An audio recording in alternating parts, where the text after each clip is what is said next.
Au sein de la diaspora, la satisfaction est au rendez-vous. Les résultats sont ceux escomptés. N'oubliez pas, il y a un dicton qui dit de ne jamais oublier d'où on est venu. Donc c'est pour cela que nous avons jugé nécessaire de joindre l'utile à l'agréable, montrer à notre population, à nos frères et sœurs, à nos parents de Ndi. Nous avons voulu leur faire savoir que nous sommes là et que nous pensons à eux. Et que après la lutte contre le Covid qui a eu lieu en 2019, nous sommes revenus et qu'ils sachent que nous reviendrons encore. N'oubliez pas, vous êtes sans doute que la région d'Indi est très riche en agriculture, notamment les pommes de terre, les choux, les carottes. Et si nos populations ne sont pas assez fortes pour cultiver et par conséquent nourrir non pas seulement le Cameroun mais la sous-région, alors là on n'aurait pas les résultats que nous avons aujourd'hui en matière de productivité. Donc nous, membres de la diaspora, nos fils d'Indi, nos fils et filles d'Indi, nous savons que nous devons nous battre pour que nos parents restent et demeurent forts et en santé. Un succès retentissant, salué à juste titre, tant pour les chiffres que pour la qualité des soins et l'approche du corps médical. Vraiment, la première édition de la campagne de santé d'Andan a été un succès, vraiment succès retentissant, surtout qu'on était à une période où il fallait intervenir rapidement et les gens se sont vraiment mobilisés ici dans la diaspora et surtout sur place au pays, il y a des gens qui ont vraiment été très effectifs à coordonner la campagne. Et à la deuxième édition, nous avons décidé de faire un travail beaucoup plus large, se focaliser pas seulement sur une maladie comme c'était sur la Covid, mais comme on n'avait pas un fichier épidémiologique de maladies courantes, de pathologies courantes dans Ndi, on a décidé de faire une campagne beaucoup plus élargie. Et cette campagne, surtout pour nous ici à la diaspora, a été excellemment gérée. C'était un travail phénoménal avec toutes les populations, et surtout les ressortissants qui sont dans le corps médical, les médecins, les infirmiers qui se sont mobilisés pour servir à la population quelque chose de vraiment d'excellent. Nous avons les feedbacks, les retours du pays, que ce soit les parents ou bien les autres frères, les gens. Et à la fin de ça, nous avons eu vraiment des données épidémiologiques qui nous permettront ou permettra aussi aux autres personnes qui veulent organiser des campagnes pareilles de faire des choses un peu plus spécifiques, un peu plus ciblées.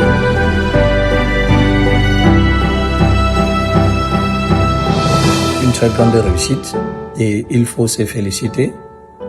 Nous avons reçu beaucoup de témoignages de la part des populations qui ont manifesté leur satisfaction totale et la preuve est qu'ils sont vraiment sortis en très grand nombre pour profiter de cette opportunité qui ne se présente pas tous les jours. Et il faut dire que la réussite est d'abord attribuée aux membres d'ANAN, non seulement pour avoir initié ce projet, mais pour l'avoir soutenu du début à la fin.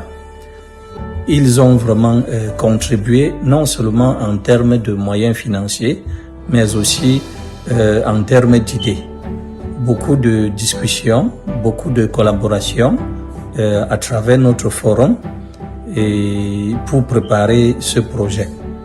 Et ce débat-là, cette collaboration a été capitale pour sélectionner les meilleures idées et avoir un projet qui est bien peaufiné. Disons aussi la contribution de nos experts dans le domaine médical.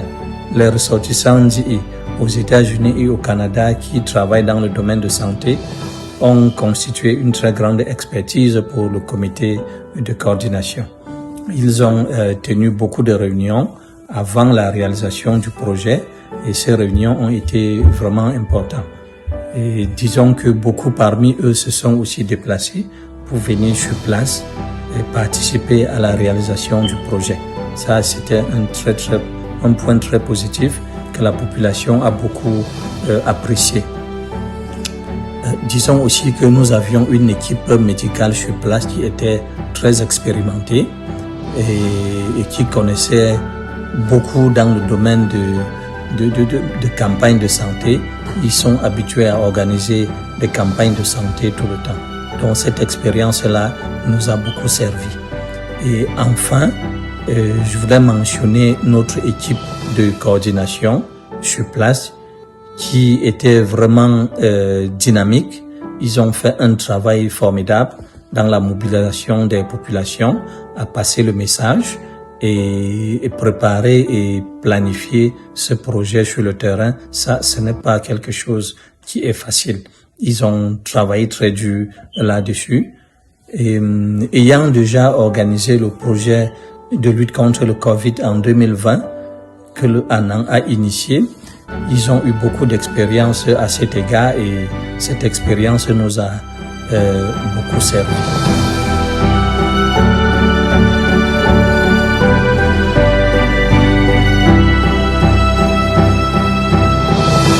Je salue également le bureau de ANAN, de même que l'ensemble des équipes qui ont travaillé très dur pour faire de cette initiative des campagnes médicales une réalité à grand succès.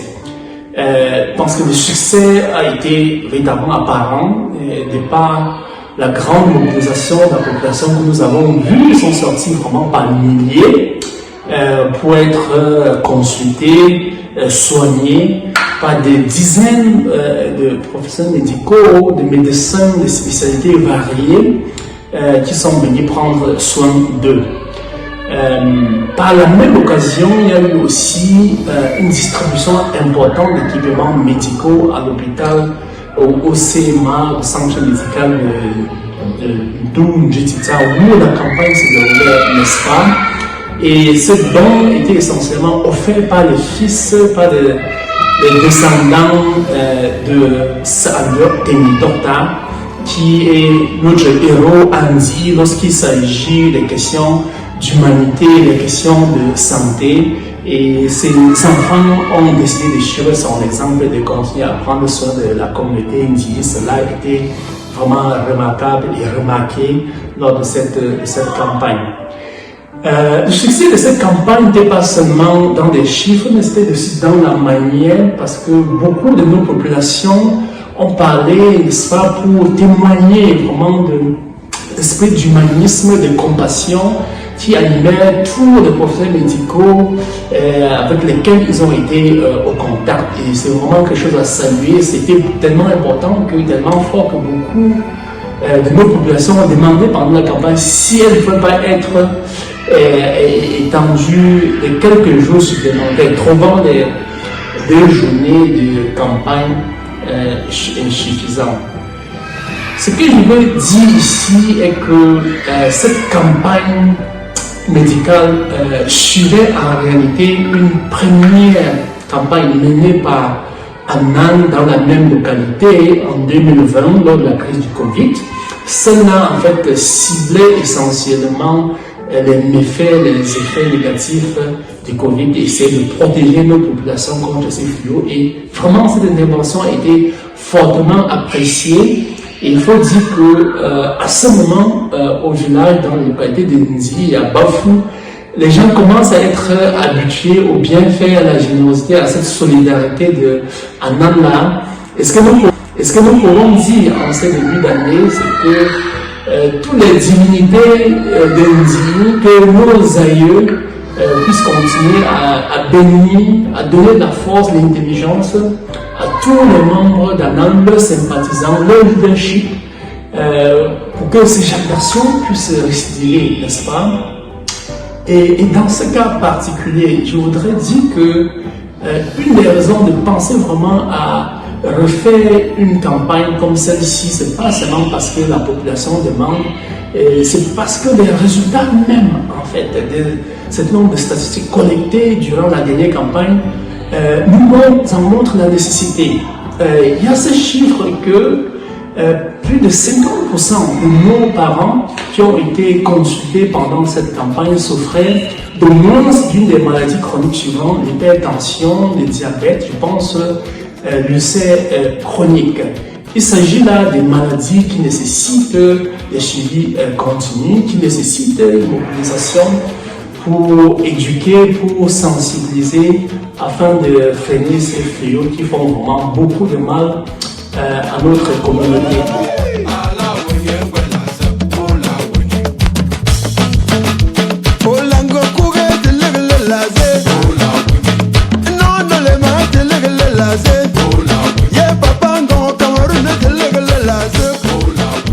En attendant une prochaine campagne, les populations d'Indié et ses environs se font suivre dans leur centre de santé de proximité. Toutefois, malgré leur bonne volonté, le personnel médical du centre médical d'Indié fait face à des difficultés criardes pour ce qui est de son plateau technique. Bien qu'il ait reçu une quantité non négligeable d'équipements lors de la campagne précédente. Les difficultés que nous rencontrons au quotidien.